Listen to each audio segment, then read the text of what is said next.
I've really been trying to take mornings more slowly recently.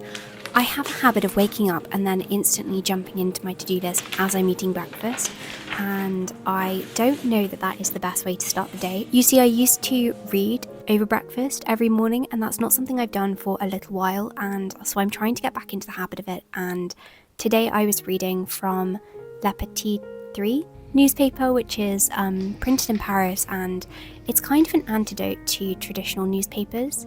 I do really enjoy ephemera and physical printed media like this. So truthfully, it was more about the experience of reading from a physical newspaper than the actual content.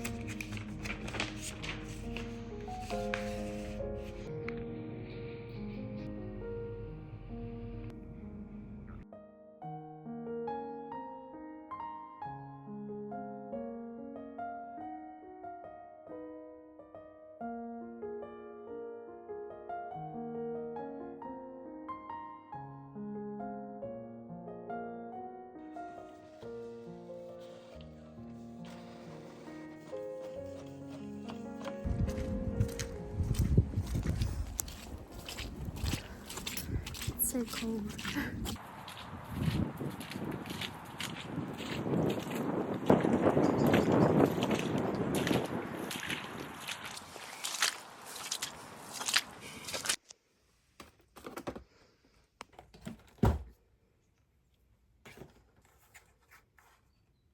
Campfires and vampires. Oh my gosh, this one's really good.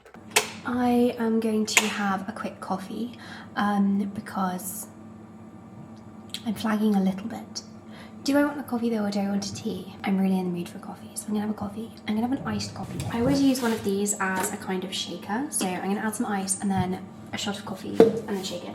It's because I really like the brown sugar shaken cold brew and espresso. Grind coffee.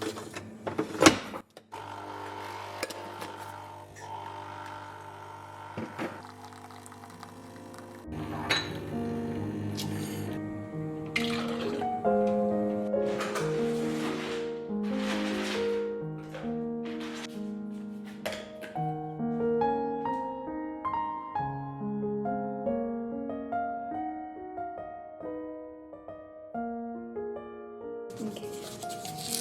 Mark was giving me a... Oh, wait, that's fancy. Molten brown. Wild mint and lavender.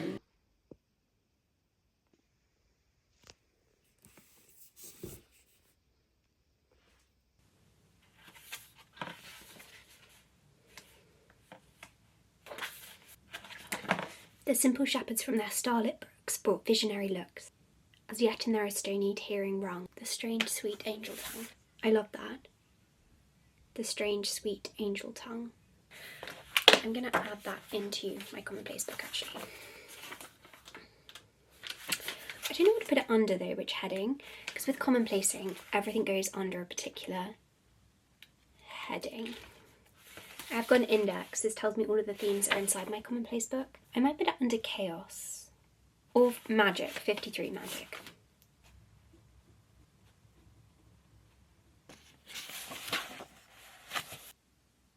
Invariably, you will see me using this Commonplace book a lot. I just love adding to it, and it's something that I try to always keep on me. I've got to say that recently I haven't been adding to it quite so much. I've got a few mini Commonplace books which I've been adding to a bit more than this one, but this is the one that I always like to keep on me, and I definitely read through this one the most. So for example, other quotes that I've got next to magic are, "The gold of bygone men wound about with spells," which is from Beowulf, like Tolkien's Beowulf. Roald Dahl says, "Above all, watch with glittering eyes the whole world around you, because the greatest secrets are always hidden in the most unlikely places. Those who don't believe in magic will never find it," which is just beautiful. So Commonplacing became particularly popular in the 17th century during the early modern period, and it was very common to keep a little Commonplace book where you would collate ideas and thoughts, jottings, quotes, and you kind of make a personal encyclopedia for yourself where you can keep all of these things together so you don't lose them, and then you can refer back to them whenever you want to. I think it's such an interesting way of cataloguing information, like taking things out of context and then recontextualizing them for yourself. There's something really beautiful about that. I've been Commonplacing for just over a year now, about a year and a half, and I get questions about my Commonplace book all of the time. So I have actually now made a Skillshare course where you can learn about commonplacing, the history of commonplacing, the benefits of commonplacing, and most importantly, how to actually start commonplacing yourself. So if this is something that you are curious about and you are wanting to try it as a method, which I would highly recommend, then this course might be a good place to start. It is quite addictive, I will say. The interesting thing about commonplacing too is you probably are doing it without realising it's commonplacing. When you screenshot things on your phone and then you compile them in albums, that is kind of a form of commonplacing because you're cataloguing all this information together for yourself. But I think there's something quite powerful about knowing the practice and being intentional about the act of commonplacing. At least that's what I found in my experience. So if you want to take the course, then I will leave that link down below. As I say, I've made it on Skillshare, which is the world's largest learning community, and you can learn so many skills on Skillshare, as the name would suggest. You can learn graphic design, you can learn animation, watercolour, marketing, how to use social media, like study tips, productivity tips. There's so much that you can learn, and so much of it is practical as well, which is quite nice. My course is definitely a combination, like it's part theory, there's some history in there, some philosophy in there, but also the practical skill of making a commonplace book. And if you want to try Skillshare, if you want to learn a new skill, which is always fun, and if you want to learn commonplacing, then the first 500 people to click on the link in the description box can get a month of Skillshare for free. Like, think of how much you can learn in a month. A month is a very long time. You can learn a lot in a month. So definitely click if you are early to this video, because Skillshare is fantastic. Thank you so much, Skillshare, and I'm going to go through this book a little more, and then I'm going to go to a coffee shop because I haven't been to a coffee shop for ages, and I was watching Noah Marie's new video and she always goes to coffee shops, and I'm so inspired to just go and read in a coffee shop today, so that's what I'll be doing. Oh, this is one of my favourite poems as well, Music on Christmas Morning by Anne Bronte. It's just exquisite. This is a great anthology. It's kind of commonplace when you think about it, because it's putting all of these different extracts and poems under headings and out of context. So actually this is kind of a commonplace book, and then you can take that stuff, and then I'm taking stuff from this and putting it into my own commonplace book. So it's just an exercise in commonplacing.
So I realised it's starting to get dark, so my sister has very kindly said that she will pick me up so that I don't have to walk along the road in the dark. Very good sister. She's not happy though. Here I was working on a short story that I've been writing. It's a Christmas short story, it's called In Farthing Wood, but I was just editing it and going through like the annotations that I'd made whilst I was in the coffee shop. I do just love writing in coffee shops. I love the focus of it. You know, when you're in a coffee shop, you have to focus on what you're writing. You have to focus on the task you're doing, and it really can do wonders for productivity. I have actually since got the short story printed as well. It's called In Farthing Wood. When I reached the entrance, I turned back to watch him. He held his arms up to his chest and his beard pulled uncomfortably under his scarf.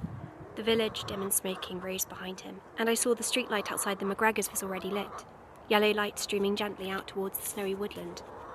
Dad's breath was laboured, his face downturned, though he still smiled when he saw me looking. "Are we nearly there, Sprog?" And I smiled back and nodded. We moved into the woods, and the snow stopped abruptly under the canopy of trees. Rowan and oak, Scots pine and holly.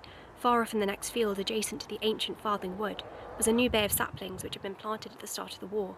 They grew in quick green lines and were already taller than me. Dad said their roots were weak though, that they would fall with the slightest gust of wind because they weren't as sturdy as the ones in Farthing. They were made for wood and that was all. Nobody minded if they fell. "Not like these," he'd said, patting a patchy rowan trunk with one hand. "These were made to last." We moved further into Farthing Wood, and my breath rose in front of me like smoke, less visible now that the light was dimming. I turned when we reached the clearing. His face was still down, still creased with folds that hadn't been there before the war. It did not take him long to notice the lights. His mouth opened slightly, chapped lips parting and visions glimmering in his dull eyes, and for a moment it was 1910 and we were gathered around the Christmas tree with Jonathan and Mother in the promise of Christmases yet to come. "What is it?" he murmured, reaching out his hand towards the lights which hovered there like leaves on a pond. So yes, that was a little extract, and now I am doing a little bit of PhD work, and you will see in a moment that my cousin Elle popped around. You'll see her come in just a moment, and that was a really lovely surprise. She just kind of came round to drop off Christmas cards.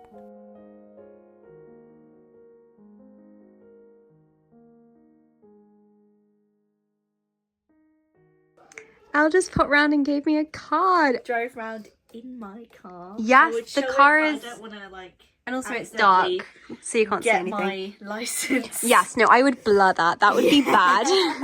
Oh wait, I wasn't even filming. It's a really cute dog, and I wasn't filming the first time.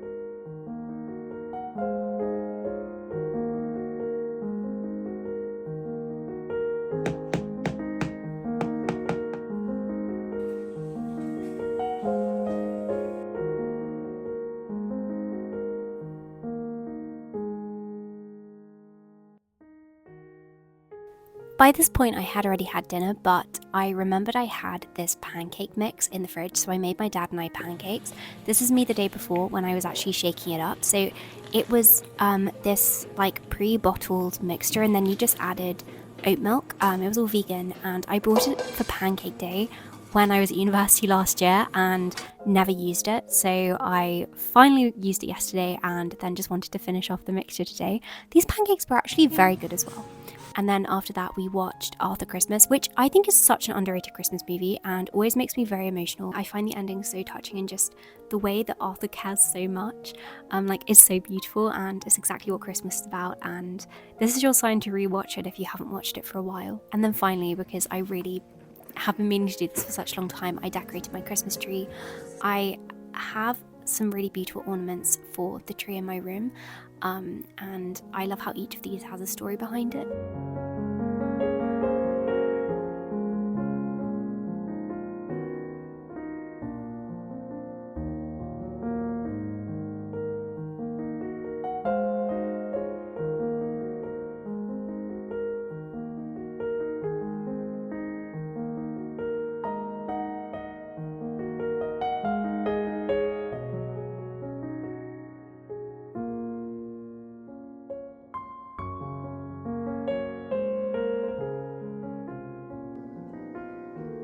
So here's my finished Christmas tree, of course. I've also got loads of presents wrapped up underneath. My favourite, I'm just going to have to show you because it's so cute. I got Blakeney something from Maylie or Mayleg, and I bought this really cute castle gift bag. Like, honestly, this is the cutest gift bag I think I've ever seen. And I had loads of them at our local independent toy shop, so of course I bought 3 of them. I just wanted to quickly talk through some of the ornaments on here. I love how different ornaments have stories to them, and I have started collecting different ornaments. When I was in America 2 years ago, I visited the Louisa May Alcott house, and they had this in the gift shop. It's it's kind of like a cardboard ornament, and then there is a stamp in the middle, and it's got the March Sisters, and then on the back it says, "Christmas won't be Christmas without any presents." And I just love how cute this is, and the fact that it's a stamp as well just felt very apt. and I'm gonna have that forever now, and it's just gonna remind me of that amazing America trip. This one's also from an author house. This is from when I went to Bath in 2021, and it's from the Jane Austen house museum, and it's so beautiful. I love the colours of this. Honestly, I don't really like Jane Austen that much, but she is growing on me slowly but surely. I really did enjoy Emma, and I did enjoy Sense and Sensibility, so I'm realising that when I say I don't like Jane Austen, it's more that I didn't like Persuasion and I didn't like Pride and Prejudice, but everything else I've read by her I kind of like. And we've got like 6 of these, and most of them are down on our tree. As you can see, it's really old and rusted, but of course this reminds me of the Polar Express. So I've got one of these on here. This one does have a story to it. I bought this from the Exeter Christmas market. I went to a therapy session, and then straight after the therapy session I was like, I'm gonna go and buy myself an ornament. And so I'd seen this one at the Christmas market the day before, and I went and bought the ornament, and that was in like 2019, I think. So that one's on there. I love that ornament. Oh my gosh, this one's funny. I've also got a Manulife that they sent me in a PR package a couple of years ago, and Manulife is the best peanut butter, even though I do prefer the like normal as opposed to the dark roast. So it is a slightly disappointing ornament in some ways. This one's also so pretty. How lovely is that? I was sent that by a friend.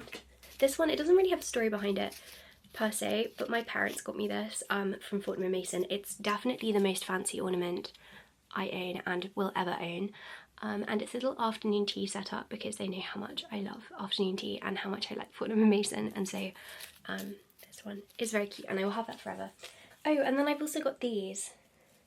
I'm not sure if you can see, I don't want to untie it, but these are, I think they're Danish decorations, because my friend from Denmark sent me a load of those a couple years ago, and now I have a few like around my bedroom and then a few on my tree here, and they're really, really lovely and just remind me of this friend. The final thing I will just say before the end of the video is that the yearly planner from Pumpkin Productivity is now available on the shop. This arrived yesterday, and I am genuinely just so excited to share it with you as ever. We didn't release a yearly planner last year for various reasons. We decided to do an undated one instead, but so many people were like, where is the yearly planner? And so we've re-released it, and in this beautiful purple colour with the autumn leaves, which was by far the most popular of the colours that we had for the academic planner this year. I thought I would actually, just because, so this has got so many various interesting spreads, ones that you won't find in any other planner. My favourites are the literary ones, like the ones designed for bookworms, and I'm going to quickly go through and fill out a brief to be read, like a main classic I want to read each month of the year, because there's like a TBR spread. So I'm just going to quickly do that now before the end of the video.